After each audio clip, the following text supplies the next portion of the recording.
Pada kesempatan kali ini, kita akan membahas topik yang sangat fundamental dalam ilmu administrasi negara, yaitu mengenai aspek organisasi dan perkembangan administrasi pembangunan. Seringkali, kita hanya mengetahui kebijakan pemerintah yang dirumuskan di tingkat pusat. Namun, pernahkah Anda berpikir bagaimana kebijakan tersebut dapat terimplementasi hingga ke lapisan masyarakat paling bawah? Siapa aktor yang mengeksekusinya, dan bagaimana struktur hierarkinya bekerja? Dalam materi ini, kita akan membedah secara mendalam struktur administrasi pembangunan, mulai dari tingkat divisi atau divisional administration, hingga ke tingkat distrik atau district administration, dan yang lainnya. Kita akan mempelajari bagaimana peran-peran strategis seperti divisional commissioner, deputy commissioner, hingga para petugas di lapangan bekerja dalam sebuah sistem hierarki yang ketat. Sistem yang akan kita bahas ini mengadopsi struktur hierarki yang mirip dengan Indian Administrative Service atau IAS, di mana terdapat pembagian tugas yang sangat rinci antara fungsi pengumpulan pendapatan, keamanan, dan pembangunan. Tanpa berlama-lama, mari kita masuk ke dalam pembahasan utamanya.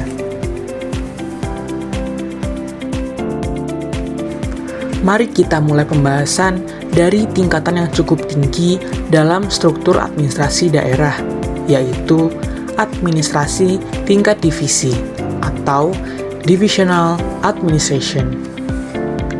Secara struktural, satu divisi biasanya membawahi atau terdiri atas 4 hingga 5 distrik.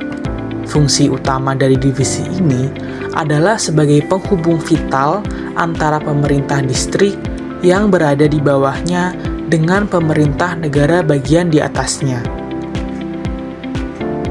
Pada tingkatan ini, terdapat satu jabatan kunci yang memegang kendali penuh, yaitu Divisional Commissioner.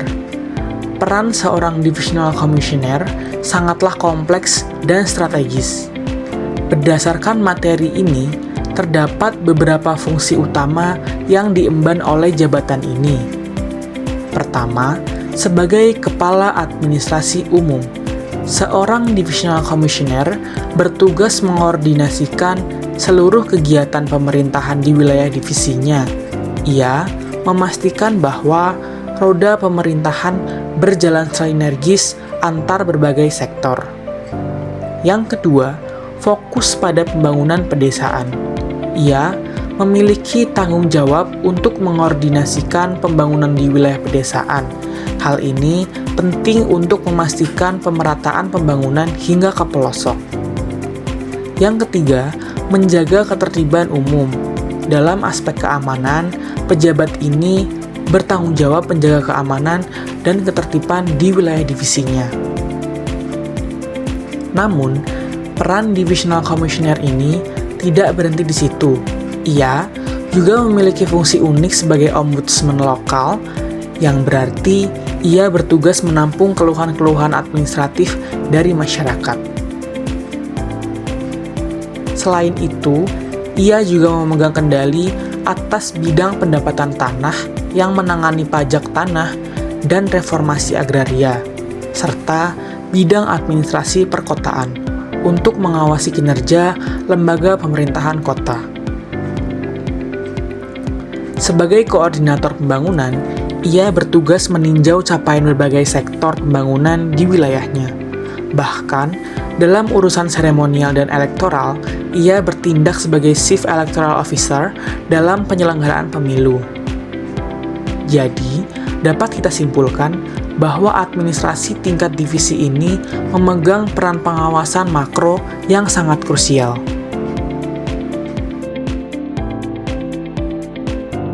Selanjutnya, kita turun satu tingkat ke unit yang disebut dengan distrik.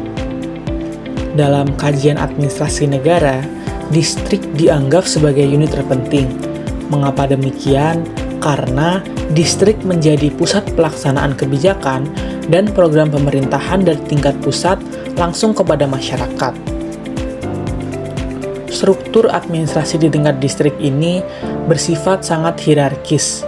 Di pucuk pimpinan terdapat Deputy Commissioner, diikuti oleh Asisten Komisioner, Tahsildar, Deputi Tahsildar, hingga para petugas pendapatan ataupun revenue officers, dan akuntan desa ataupun village accountant. Mari kita fokus pada tokoh sentral dalam administrasi ini, yakni Deputy Commissioner.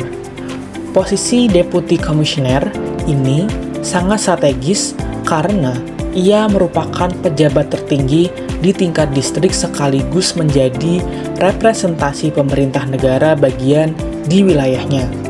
Tanggung jawab seorang Deputy Commissioner mencakup hampir seluruh aspek pemerintahan lokal, mulai dari pendapatan, hukum, hingga pembangunan. Secara teoritis dan praktis, seorang Deputy Commissioner menjalankan 5 peran utama sekaligus. Mari kita bahas satu persatu secara mendalam. Yang pertama, peran sebagai kolektor atau kepala pendapatan. Dalam peran ini, Deputy Commissioner memimpin administrasi pendapatan tanah di distrik. Ia mengawasi pemungutan pajak tanah, bea, cukai, dan pendapatan daerah lainnya. Selain itu, ia juga menangani urusan reformasi agraria dan pemberian pinjaman pertanian. Yang menarik, sebagai kolektor, ia juga bertanggung jawab dalam penanggulangan bencana alam serta pengadaan lahan untuk kepentingan umum.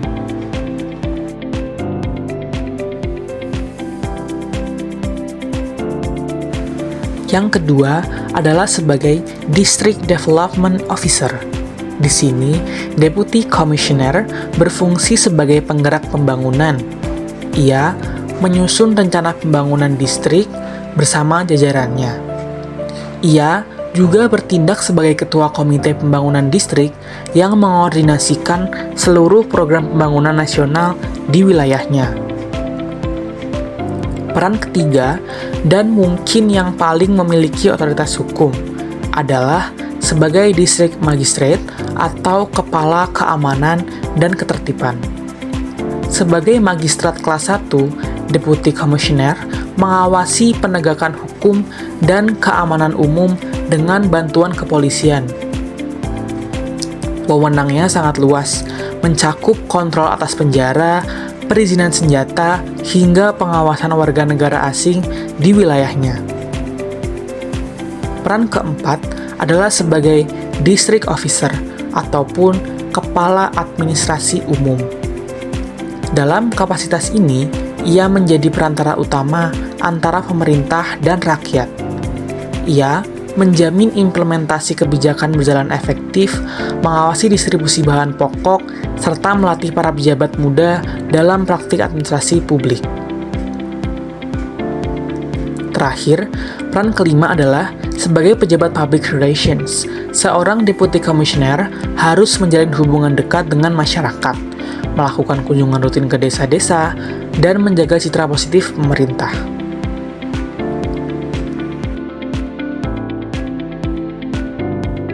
Deputy Commissioner tidak bekerja sendirian.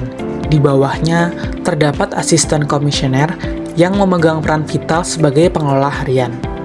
Jika Deputy Commissioner adalah pengambil keputusan strategis, maka asisten komisioner adalah manajer operasionalnya. Ia bertanggung jawab sebagai pengelola utama di tingkat divisional ataupun subdivisi untuk menjalankan fungsi administratif dan pengawasan. Tugas asisten komisioner ini dapat dikelompokkan menjadi beberapa fungsi besar. Yang pertama, fungsi administrasi dan pengelolaan wilayah, yakni mengelola administrasi pemerintahan agar efisien serta memastikan kebijakan berjalan efektif.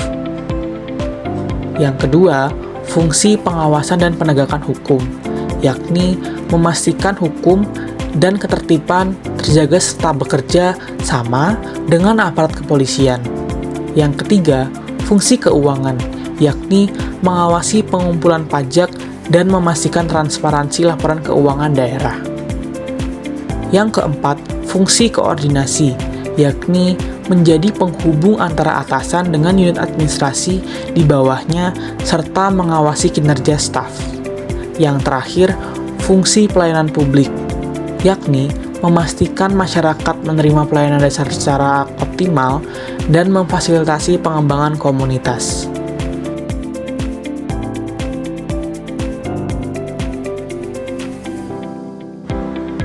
Tidak berhenti di situ, hierarki ini berlanjut ke bawah.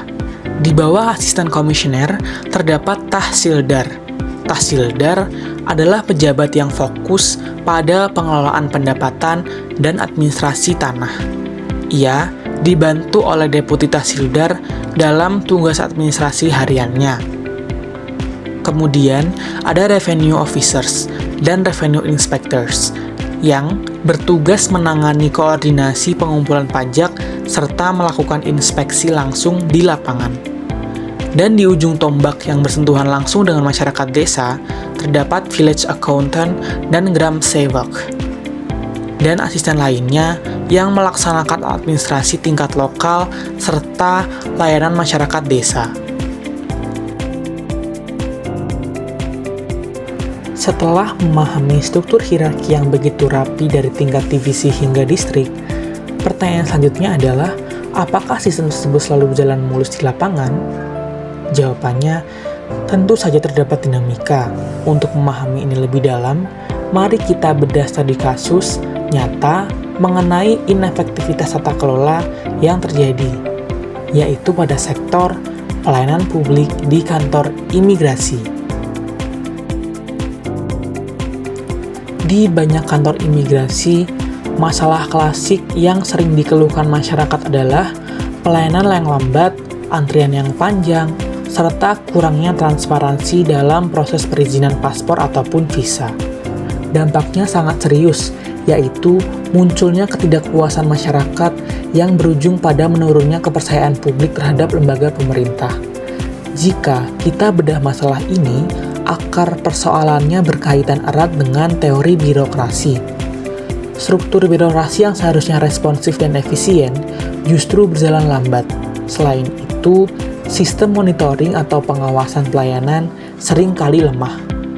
Lantas, apa solusi ataupun rekomendasi yang dapat diterapkan untuk memperbaiki birokrasi di tingkat ini?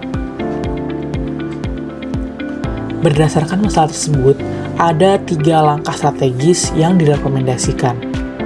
Yang pertama, pembentukan unit khusus. Perlu dibentuk unit yang menangani perizinan paspor dan visa secara cepat dan terorganisir untuk meningkatkan efisiensi. Yang kedua, penyederhanaan prosedur.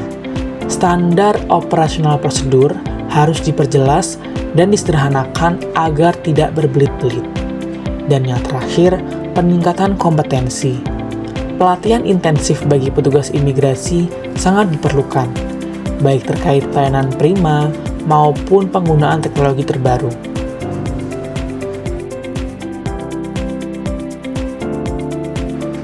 Sebagai penutup dari pembahasan hari ini, terdapat beberapa poin penting yang dapat kita ambil. Kita dapat memahami bahwa administrasi negara bukan sekedar tentang siapa yang menjabat, melainkan tentang pembagian fungsi yang jelas dan terstruktur. Dari Divisional Commissioner yang melakukan koordinasi makro, turun ke Deputy Commissioner sebagai eksekutor kebijakan dengan berbagai perannya, hingga ke Asisten Komisioner dan petugas desa yang menjaga operasional harian. Sistem hierarki ini dirancang sedemikian rupa untuk memastikan bahwa setiap kebijakan dari pusat, baik itu terkait keamanan, pajak, maupun pembangunan, dapat terdistribusi secara sistematis hingga menjangkau seluruh lapisan masyarakat. Semoga pembahasan mengenai struktur organisasi dan administrasi pembangunan ini dapat memberikan wawasan baru. Terima kasih telah menyimak materi sampai akhir. Sampai jumpa di pembahasan materi selanjutnya.